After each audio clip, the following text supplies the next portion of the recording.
Duduk santai di teras belakang. Aku main ponsel sambil minum kopi.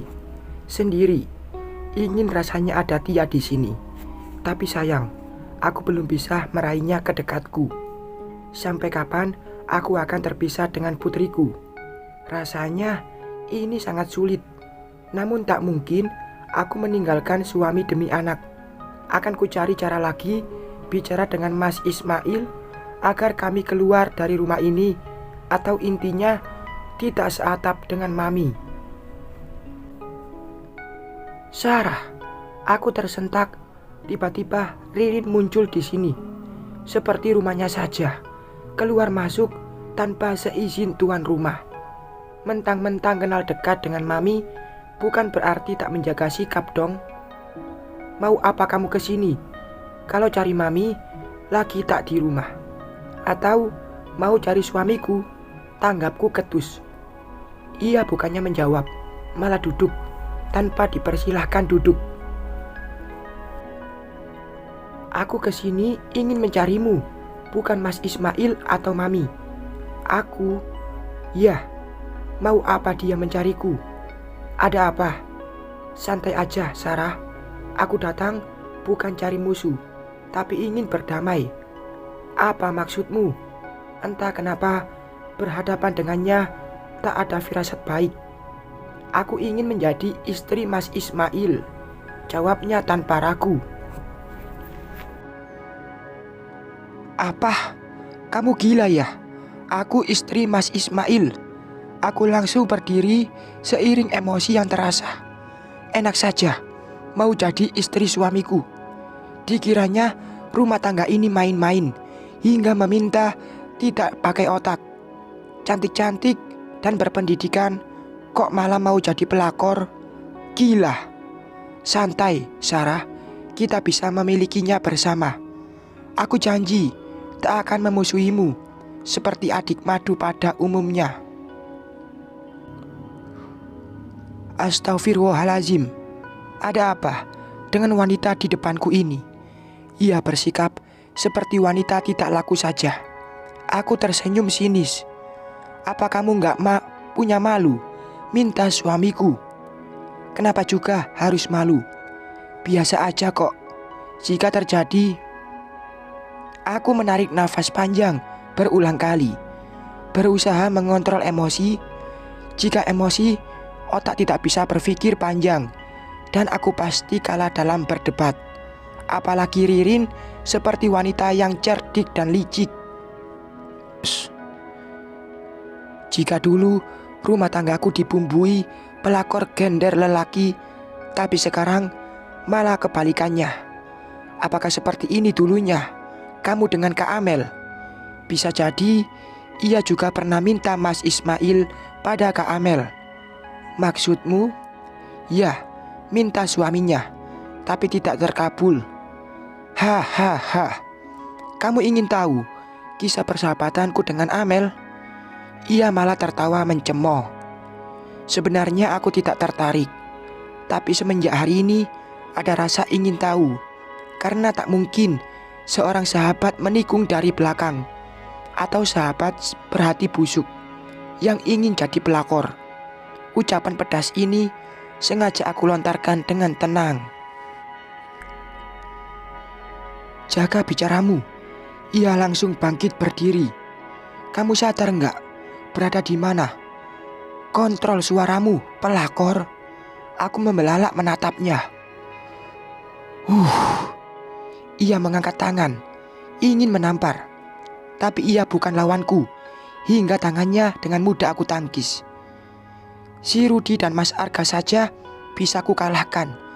Apalagi wanita manja penggoda seperti Ririn. Profesi saja yang dokter, tapi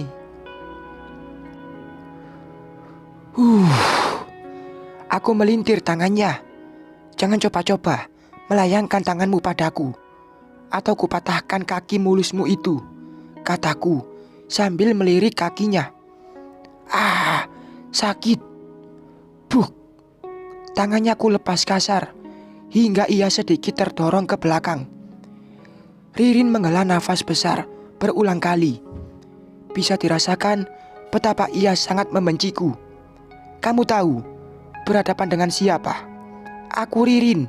Apa yang aku mau harus aku dapat.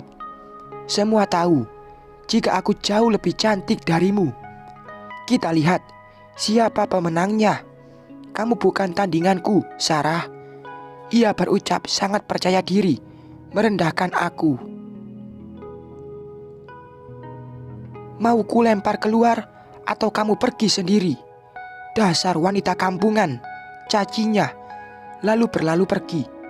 Langkahnya cepat, seperti ketakutan. Aku kembali duduk, berusaha menenangkan diri. Hanya saja, kenapa Kak Amel tidak memilih dia? Lagi-lagi, pikiran ini datang lagi.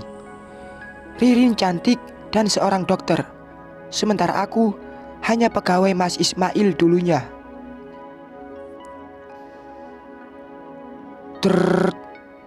Tiba-tiba ponselku bergetar. Ku alihkan pandangan ke ponsel yang terletak di meja. Ada panggilan masuk dari putriku.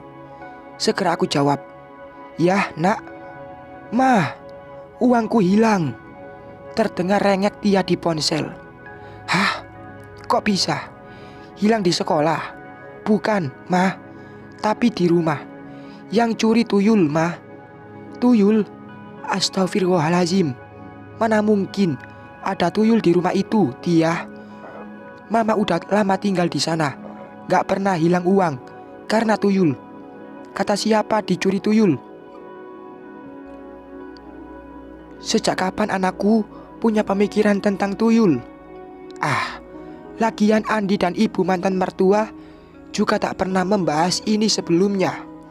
"Kata papa, Mah," jawab Tia terdengar lugu. "Pasti papamu yang curi," ucapku tidak ragu. Firasat ini mengatakan kalau Mas Arga mengambil uang itu lantaran ia kesulitan uang. Itu yang pernah terjadi dulunya, kala uang buatku dari ibunya dipakai dengan alasan berbisnis. "Enggak kok, Mah. Papa juga kehilangan uang 1 juta di laci nakas.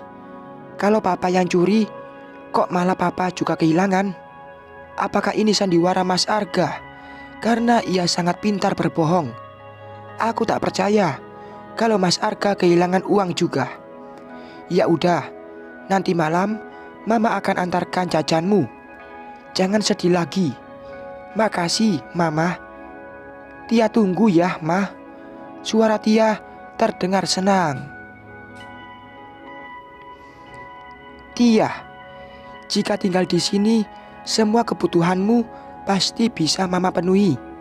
Kalau masalah Oma, ia sibuk dan jarang siang hari di rumah. Aku tetap berharap agar Tia bersamaku." "Mah, Tia gak nyaman di sana.